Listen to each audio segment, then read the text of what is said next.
Personal brand par-ci, personal brand par-là. Aujourd'hui, tout le monde emploie ce terme. Mais le problème, c'est que la plupart des gens en parlent comme si c'était un truc de créateur de contenu. Alors qu'en réalité, c'est un vrai levier business. Et si tu es coach, consultant, formateur, freelance, prestataire de service ou même expert dans ton domaine, il y a une vérité que tu dois comprendre. Si tu développes pas ta marque personnelle, quelqu'un d'autre va prendre ta place dans ton marché. Et souvent, ça sera pas le meilleur. Ça sera juste le plus visible, comme toujours. Dans cette vidéo, je vais t'expliquer très simplement c'est quoi une personal brand, genre vraiment, pourquoi est-ce qu'aujourd'hui c'est devenu capital de la développer, les risques que tu prends si tu la développes pas, et surtout les étapes à respecter pour construire une personal brand qui soit forte, crédible et rentable. Au passage, si tu es solopreneur et que tu veux transformer ton contenu en client, tu as un lien dans la description pour réserver un appel avec moi. C'est pas un appel de vente déguisé, c'est vraiment un échange pour faire le point sur ta situation, voir ce qui bloque et repartir au minimum avec un plan d'action clair. Cette vidéo, elle s'adresse à toi si tu as une expertise, si tu vends ou tu veux vendre un service,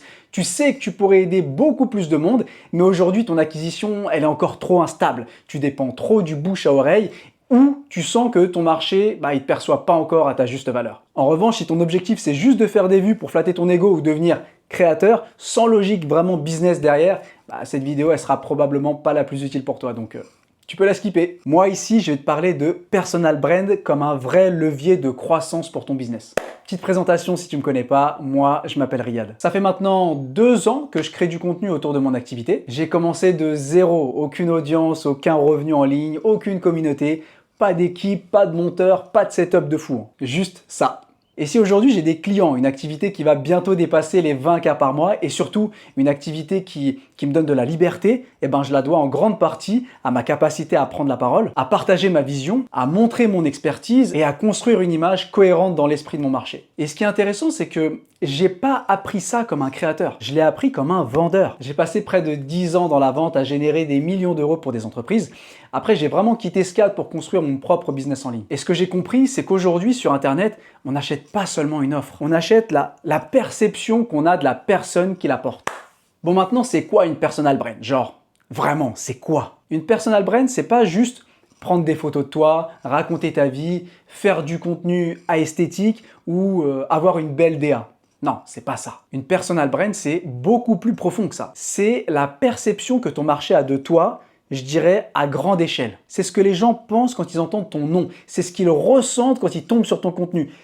C'est la place que tu vas vraiment occuper dans leur tête. En gros, quand quelqu'un tombe sur toi, est-ce que la personne, elle se dit « Ok, encore une personne qui fait des vidéos sur Internet et qui nous parle de son business ?» Ou bien, est-ce que cette personne, elle se dit « Ok, cette personne, elle a un vrai point de vue, elle sait de quoi elle parle, elle comprend mon problème, j'ai envie d'écouter ce qu'elle raconte, j'aurai confiance pour bosser avec elle. » Ça, c'est ta personal brand. Autrement dit, c'est la rencontre entre ton expertise, ta personnalité, ton histoire, tes résultats, ton point de vue et la manière dont tu rends visible tout ça. Et c'est pour ça que c'est pas réservé aux influenceurs. Au contraire, c'est même souvent les experts les plus solides qui ont le plus intérêt à développer leur personal brand. Bon, maintenant, pourquoi est-ce que c'est capital aujourd'hui de se constituer une personal brand? Déjà, il faut comprendre le contexte dans lequel on vit. On est dans un monde où l'attention est devenue une monnaie. La creator economy a explosé. Goldman Sachs parlait d'un marché d'environ 250 milliards de dollars en 2023, avec un potentiel proche de 480 milliards d'ici 2027.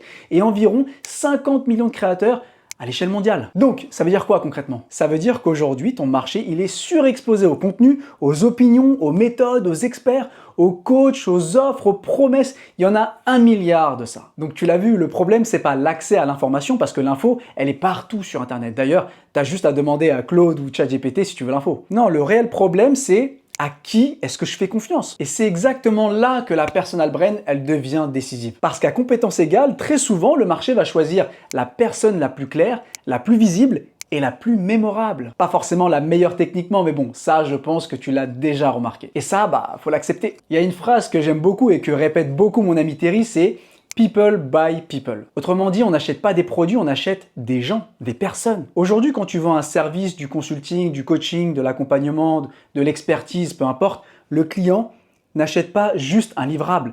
Il achète ta vision, ton énergie, ta manière de penser et la confiance que tu lui inspires. Et cette confiance-là, elle se crée pas juste sur un appel de vente. Elle se construit bien avant, dans tes contenus, dans ta manière de parler, dans ce que tu montres, dans la cohérence entre ce que tu dis et ce que tu incarnes. C'est pour ça qu'un expert peut être excellent et pourtant galérer à vendre derrière. Et pas parce qu'il n'est pas bon, mais parce que le marché ne le perçoit pas encore comme une évidence. Bon, maintenant, ils en pensent quoi, les gros acteurs de l'écosystème? Ce qui est intéressant, c'est que j'ai eu l'occasion de rencontrer et d'échanger avec plusieurs acteurs importants de l'écosystème. Et je pense à Daniel Dalen, Antoine Blanco, Antoine Forest et d'autres gars bien en place dans l'environnement. Et il y a une phrase que Daniel Dalen m'avait dite et que je trouve ultra pertinente. Il m'avait dit: mon business a décollé le jour où j'ai pris la création de contenu au sérieux et où j'ai commencé à dévoiler de ma personne au monde, mon expertise, ma réussite, mes doutes et mes échecs. Et pour moi, ça résume parfaitement ce que c'est une vraie marque personnelle. C'est pas juste montrer que tu réussis, c'est montrer que tu sais, oui bien sûr, mais aussi ce que tu traverses en tant qu'humain et ce que tu apprends en cours de route. Et là, on parle de storytelling pur et dur. Et faire ça, ça va te permettre de devenir identifiable. Parce qu'une personal brand forte, c'est pas juste une image lisse, quoi. C'est un truc que je vois trop souvent, ça. Les gens, ils ont peur de froisser des personnes dans leur contenu. Mais justement, sois un peu polarisé, parce que dans la vie de tous les jours, t'as des avis tranchés, alors pourquoi lisser la personne dans tes contenus? Bon, maintenant, parlons d'un sujet ultra important. C'est quoi les risques si tu développes pas ta marque personnelle? Déjà, le premier, selon moi, c'est le fait que tu restes interchangeable. Si personne comprend vraiment ce qui te rend différent, tu deviens remplaçable. Et quand tu es remplaçable, tu te bases sur le prix, la disponibilité ou les urgences. Absolument pas sur ta valeur, quoi. Le deuxième risque, selon moi, c'est le fait que tu dépendes du hasard. En gros, sans personal brand, ton business, il va trop dépendre de recommandations, de bouche à oreille, de l'algorithme, des opportunités aléatoires que tu peux avoir à droite à gauche. Donc en fait, tu maîtrises absolument pas ton business, tu manques terriblement de prédictibilité. Ensuite, le troisième risque, selon moi, c'est le fait que tu vas mettre trop de temps à créer de la confiance avec tes prospects et tes clients. Parce que quand ton prospect ne te connaît pas, il va mettre plus de temps à te faire confiance. Donc, des cycles de vente beaucoup plus longs, plus d'objections, plus de frictions, plus de doutes. En gros, tu vends pas tout de suite ton service, quoi. Ça, c'est un peu chiant. Le quatrième risque, c'est de faire du contenu sans construire d'actifs. Tu peux poster pendant des mois, mais si ce que tu postes ne nourrit pas une image claire dans l'esprit du marché, tu t'épuises sans rien gagner. Et le cinquième risque, c'est le fait que quelqu'un de moins bon que toi te dépasse. C'est dur à entendre, mais c'est vrai. Combien de fois tu as vu quelqu'un de moins compétent, mais de mieux perçu, prendre plus de place, plus de clients, plus d'opportunités que toi? Le marché ne récompense pas automatiquement la compétence. Il récompense très souvent la compétence perçue. Et la personal brand, elle influence justement énormément cette perception. Bon, maintenant, comment construire une personal brand forte? C'est quoi les étapes? L'étape numéro 1, c'est de décider pourquoi tu veux être connu. Parce que tu peux pas construire une marque personnelle forte si personne ne sait te ranger dans une case mentale. Tu dois absolument répondre à cette question. Quand quelqu'un pense à moi, à quoi je veux qu'il m'associe? Ça peut être plein de choses, l'acquisition client, le closing, le branding,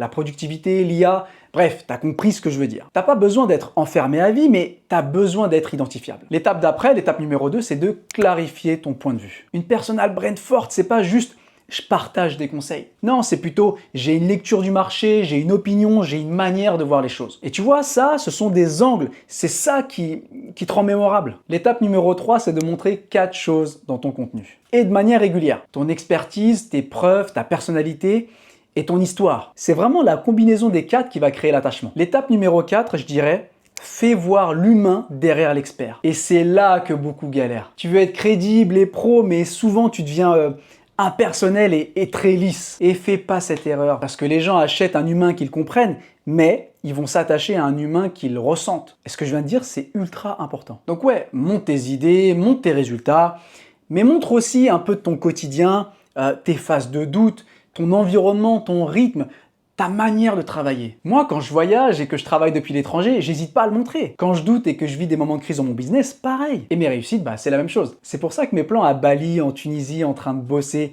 en train de coacher, ou quand je te montre ce que je gagne, ils ont de la valeur. Et c'est pas pour flex, mais parce qu'ils racontent quelque chose qui est voilà le type de vie que cette personne a construit grâce à son expertise. L'étape numéro 5, c'est de créer de la répétition. La personal brand ne se construit pas en 3 postes, elle se construit par répétition. Ton marché, il doit voir, revoir et revoir qui tu es, tes preuves, tes messages, tes croyances et tout ce que j'ai dit avant. Limite, si tu n'as pas la sensation de te répéter, c'est que c'est pas bon. L'étape numéro 6, choisis un canal fort. Personnellement, je pense qu'Instagram associé à YouTube, c'est la meilleure config. Instagram te permet d'établir une audience qualifiée et d'avoir énormément de points de contact. C'est là où tu vas faire ton setting, que tu vas interagir avec ton audience. Et YouTube, ça va te permettre de faire des formats longs à haute valeur ajoutée vers laquelle tu dirigeras ton audience Instagram. Tout comme la vidéo que tu es en train de regarder là tout de suite. YouTube, ça va te permettre de développer de la profondeur, de la pédagogie, de la relation. En fait, c'est vraiment du vrai nurturing. Maintenant, concrètement, une personal brand, ça change quoi pour ton business ?